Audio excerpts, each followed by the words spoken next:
O Atlético tinha obrigação de vencer o Atlético dentro de casa, pelo Campeonato Mineiro, mesmo com o time alternativo que tinha Coelho, Scarpa, Michael, Renan Lodge. Esses jogadores podem ser titulares, são titulares do Atlético. O Atlético empata de 1-1 com o Atlético dentro da Arena MRV. Não posso falar que o Atlético jogou mal, mas o Atlético teve um resultado péssimo.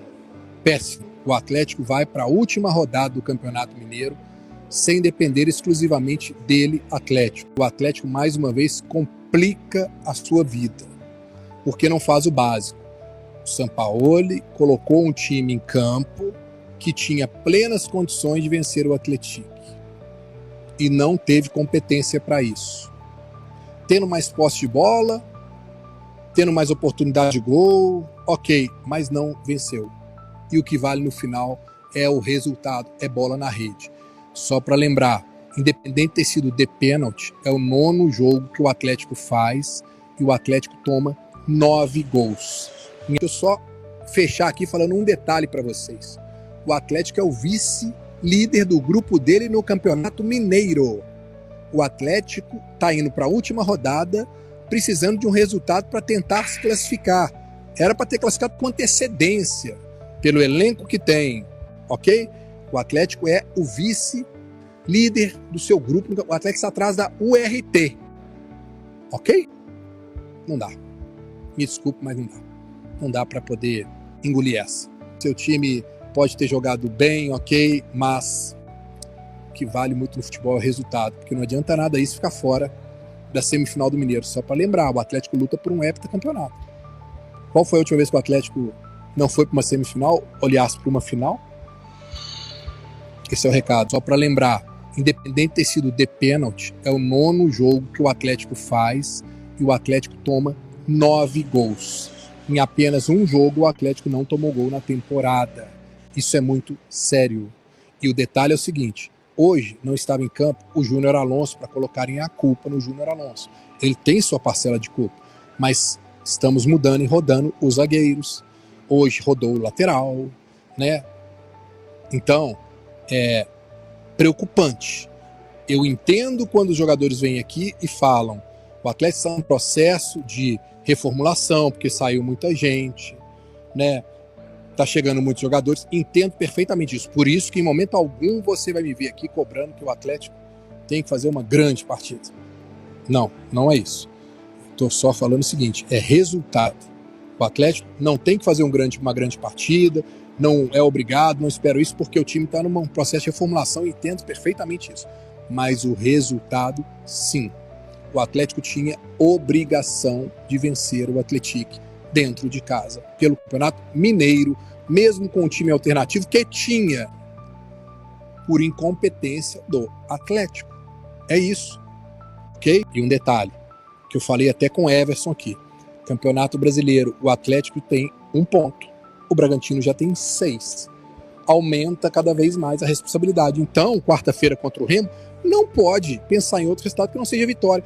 Pô, Breno, mas é Campeonato Brasileiro, então quer dizer que tem que ter responsabilidade, tem que ter cobrança, tem que ter obrigação de vencer. Meu amigo, se você quiser disputar o campeonato lá em cima, brigando por uma vaga na Libertadores, você tem que ganhar. Você me desculpa, mas isso é Campeonato Brasileiro. É Campeonato Brasileiro. Se quiser uma vaga para Libertadores, se quiser brigar lá em cima, tem. Sabe por quê? Porque se não conseguir, olha, o Atlético ele pode ganhar, que ele vai a 4 pontos, ele não assume a liderança da competição, porque o Bragantino tem 6.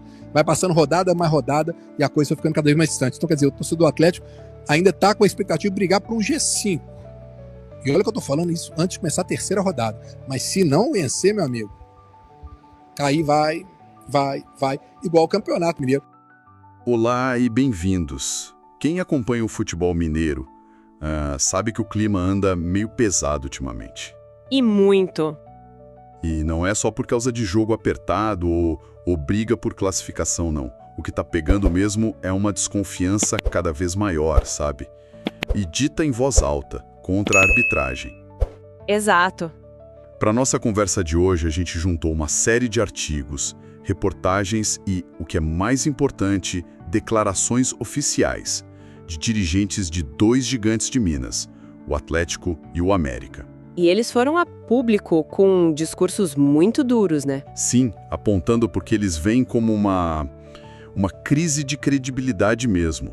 E o alvo principal não é só o árbitro de campo, mas a ferramenta que, em tese, deveria ter resolvido tudo, o VAR. O famoso VAR.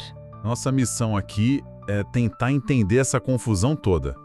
A gente vai mergulhar nos lances que causaram a polêmica, nas acusações que foram feitas e tentar medir o tamanho do impacto disso na reta final do campeonato. E o que a gente percebe, sabe, analisando esse material todo, é que não estamos falando de um choro isolado de um time que perdeu. Não é isso. Não. O que se desenha é um padrão. É uma sequência de eventos em jogos diferentes, com clubes diferentes, que levantam uma questão muito séria sobre a falta de critério, a aplicação da tecnologia e a pressão absurda que isso tudo gera. O grande paradoxo aqui, e que fica muito claro nas fontes, é que o VAR, que foi vendido como a solução, A salvação, né? à justiça no futebol, exato, acabou se tornando o centro de uma nova discussão, muito mais complexa sobre a própria integridade do jogo. A gente saiu do debate de bar sobre foi pênalti ou não. Para uma discussão quase de tribunal sobre a validade da prova. Perfeito, é exatamente isso. Certo, então vamos começar a desembrulhar isso. O estopim mais recente parece ter vindo do lado do Atlético. Uma das nossas fontes principais é uma coletiva bem forte do diretor de futebol, o Paulo Brax. Sim, depois do empate com o Atlético. Exato. E é bom lembrar o contexto. O Atlético estava invicto, mas era o rei do empate. Foram 5 em 7 jogos. O time corria um risco real de ficar fora das semifinais. O que seria um vexame, né? Total. Cada ponto perdido ali tinha um peso de chumbo. Exato, a água estava batendo no pescoço. E é nesse cenário que o Paulo Brax vai a público. A análise dele é muito estratégica. Ele não reclama de um único lance. Ele constrói um caso. Isso. Ele constrói uma narrativa de prejuízo contínuo. Ele cita o que chama de erros recorrentes. A ideia é mostrar que não foi um acaso, mas um padrão que estava custando a classificação do time. E qual foi a gota d'água nesse jogo contra o Atlético? O que fez ele pro microfone? Olha, foi um pênalti que o clube alega ter sofrido no primeiro tempo. Um pênalti que não foi marcado. Ok. Mas o que realmente inflamou a diretoria, segundo as reportagens, foi o procedimento. A jogada foi supostamente checada na cabine do VAR, mas o árbitro de campo nem sequer foi chamado ao monitor para rever o lance. A decisão foi rápida, silenciosa e o jogo seguiu. Isso, para o dirigente, gera uma sensação De impotência. de impotência, exato, de que a decisão foi tomada longe dos olhos de todos, sem uma segunda verificação que todo mundo pudesse ver. Ou seja, a reclamação não é só sobre a decisão em si, mas sobre a falta de um processo que pareça transparente. É o famoso "o VAR nem chamou". Precisamente. E é aí que o argumento dele ganha corpo. Ele não fica só nesse lance. Ele volta no tempo, ele puxa a capivara, né, da arbitragem no campeonato. Ele traz outros casos. Sim, ele resgata um pênalti que teria sido cometido no Bernardi, num clássico. E o mais emblemático, um gol do jogador Coelho, que foi anulado contra o América. Um jogo que terminou empatado. Entendi. Para a diretoria do Atlético, esses pontos perdidos por causa desses lances eram a diferença entre estar classificado com folga e estar com a corda no pescoço na última rodada. Então ele está praticamente montando um dossiê público. Ele está dizendo, olhem, não é um chorro de perdedor. É uma constatação de fatos que nos prejudicaram ao longo de toda a primeira fase. E ele faz isso com uma roupagem muito institucional. As fontes destacam que o Brax fez questão de dizer que o pronunciamento não era para transferir responsabilidade. Uma jogada de discurso. Totalmente. A intenção, segundo ele, era registrar oficialmente o descontentamento. É uma jogada política. Ele está usando a imprensa para pressionar a federação, a comissão de arbitragem, mas de um jeito que soa formal, quase como um documento protocolado. Ele está criando um fato político para se proteger de uma possível eliminação. Exatamente. Mas o mais curioso é que, enquanto o Atlético reclamava de um pênalti ignorado pelo VAR, do outro lado da cidade o América estava furioso com o VAR por uma razão completamente oposta. Ah, sim. Não era sobre a omissão da tecnologia, mas sobre a aplicação dela num lance capital, no clássico contra o Cruzeiro. E aí que a discussão sobe de nível.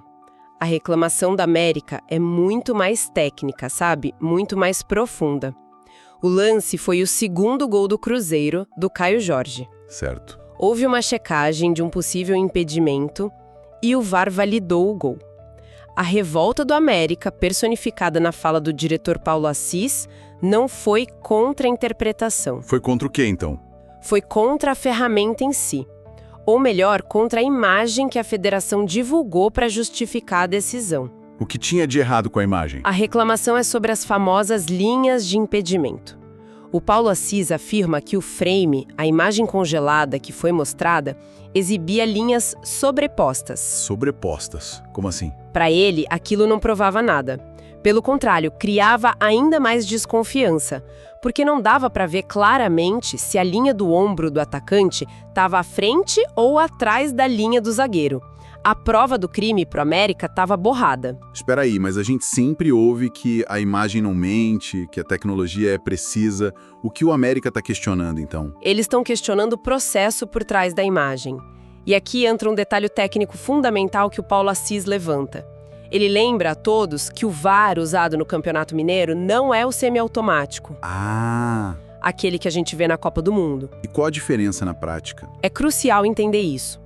O VAR semiautomático usa, uma dúzia de câmeras, sensores na bola, inteligência artificial. Ele traça a linha de impedimento em segundos, de forma quase instantânea. Com uma margem de erro mínima. Exato. O que temos no Mineiro é o sistema manual. Pense numa pessoa usando um software de edição, com um mouse, precisando escolher manualmente o frame exato do chute e depois clicar nos pontos do corpo dos jogadores para traçar a linha. Nossa. A crítica do América é justamente essa. Nesse processo manual, um clique, um pixel para o lado, a escolha de um frame 1 milissegundo antes ou depois, pode mudar o resultado de um clássico. Caramba, isso muda tudo.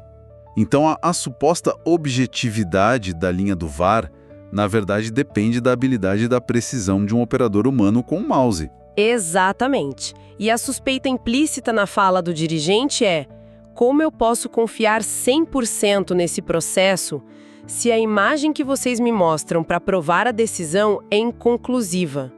Ele está atacando o coração do sistema, a credibilidade da operação. E com uma acusação tão técnica e grave sobre a ferramenta, imagino que o América não ia deixar isso morrer numa entrevista, né? De jeito nenhum. E foi aí que eles deram o passo mais ousado que as fontes relatam como uma escalada na crise. O que eles fizeram? Anunciaram que iam bater na porta da Federação Mineira de Futebol para pedir o áudio da cabine do VAR daquele lance. Uau! Isso muda o jogo completamente, não é mais um "eu acho que você errou", é um "me mostre as provas de como você chegou a essa conclusão". Nossa, pedir o áudio do VAR, isso é quase como pedir para ouvir a conversa dos jurados num tribunal. É uma escalada de desconfiança enorme. É gigante. Eles estão basicamente dizendo: eu não confio no seu veredito e agora também não confio no seu processo de tomada de decisão. E é exatamente esse o ponto, eles querem auditar o processo. Querem ouvir qual foi a discussão entre os árbitros, se houve dúvida, qual critério foi usado para escolher aquele frame específico. Eles transformaram uma reclamação de futebol em um pedido de auditoria. A propósito, essa profundidade de análise, essa busca por entender os detalhes por trás da notícia, é o que a gente tenta fazer aqui. Se esse tipo de conversa te interessa e ajuda a entender melhor o mundo dos esportes, considere se inscrever no nosso canal. Isso. A sua inscrição é o que nos dá força para continuar produzindo este conteúdo. E claro, se estiver gostando, não esqueça de deixar o seu like e compartilhar com os amigos. Ajuda muito a levar nosso trabalho mais gente. E a gente adora saber de onde a nossa audiência vem. Deixa aí nos comentários a cidade de onde você está nos assistindo. É sempre um prazer ver o alcance que a nossa conversa tem. Então, vamos conectar tudo isso. De um lado, o Atlético reclamando que o VAR se omitiu. Certo. Do outro, o América reclamando que o VAR validou um lance com base numa prova que eles consideram duvidosa. O que isso nos diz sobre o estado do futebol mineiro e talvez do futebol em geral? Olha, o que emerge é uma quebra de paradigma. Antes, a briga do dirigente era contra o erro humano do árbitro de campo. Era a palavra dele contra a do juiz, né? Sim. Agora, os clubes estão auditando a verdade tecnológica. Eles não questionam mais só a interpretação, mas os pixels na tela, o frame exato do toque na bola, o protocolo de comunicação da cabine. O futebol entrou na era da desconfiança forense. Desconfiança forense, adorei o termo. É isso mesmo. A discussão ficou muito mais complexa. E o que era para ser uma ferramenta de pacificação... virou uma arma na guerra de narrativas. Completamente. E a fonte deixa claro o impacto prático disso. Para o Atlético, que chegou na última rodada precisando vencer e ainda secar um adversário para se classificar. Sim, desesperado. Cada um daqueles lances vira a causa de um possível fracasso retumbante. O erro de arbitragem deixa de ser um acaso e passa a ser o vilão da campanha. E para América? Do lado do América, a validação de um gol num clássico pode ter impacto direto na classificação geral, na vantagem do mando de campo nos playoffs. Não são pontos perdidos no vácuo. São pontos que definem o sucesso ou o fracasso de uma temporada inteira. Ou seja, a tecnologia que prometia uma justiça quase matemática, na verdade só adicionou uma nova camada de subjetividade para ser debatida. Exato. A subjetividade de quem opera a tecnologia. Exatamente. A discussão saiu do campo e foi para o laboratório. A gente não debate mais se o ombro estava na frente. A gente debate se a linha que representa o ombro foi traçada no lugar certo. É uma discussão quase filosófica sobre a representação da realidade. É verdade. A ferramenta que prometia a paz trouxe um novo tipo de guerra. Uma guerra muito mais técnica e talvez muito mais difícil de resolver. Fazendo um resumo do que a gente viu aqui. A análise dos materiais nos mostra um campeonato mineiro que não foi marcado só pela bola rolando, mas por uma batalha feroz de narrativas fora de campo. Uma batalha onde os clubes, através dos dirigentes, estão usando os microfones para expressar uma desconfiança profunda. Não só nos árbitros, mas no sistema que foi criado para ajudá-los. E essa situação toda expõe uma tensão que é central no esporte moderno, né? Com certeza. De um lado, essa busca quase obsessiva por uma justiça tecnológica, infalível, que elimine o erro. Certo. Do outro lado, essa busca esbarra na realidade de que a intervenção humana ainda é decisiva em cada etapa. Na interpretação do árbitro, na escolha do frame pelo operador do VAR, na comunicação. E onde tem ser humano tem chance de erro. E, consequentemente, de questionamento. O que está em jogo, no fim das contas, não é só um resultado, mas a credibilidade de todo o processo. E isso nos leva a uma reflexão final. Um pensamento para a gente levar dessa conversa. Exato. No momento em que um clube se sente no direito de pedir o áudio do VAR para fiscalizar o diálogo dos árbitros, como a América fez, a gente se pergunta: estamos indo para um futuro onde a transparência total, a abertura de todos os dados e conversas é a única saída para tentar restaurar a confiança? E aí vem o grande paradoxo. Exato. E se essa transparência absoluta, ao invés de acalmar os ânimos, só criar novas e infinitas camadas de debate? Um debate sobre o tom de voz do árbitro, sobre uma palavra mal colocada, uma hesitação de meio segundo. Será que na busca por uma perfeição que talvez não exista, a gente não corre o risco de paralisar o esporte, afogado num tribunal de detalhes que nunca vai ter um veredito final?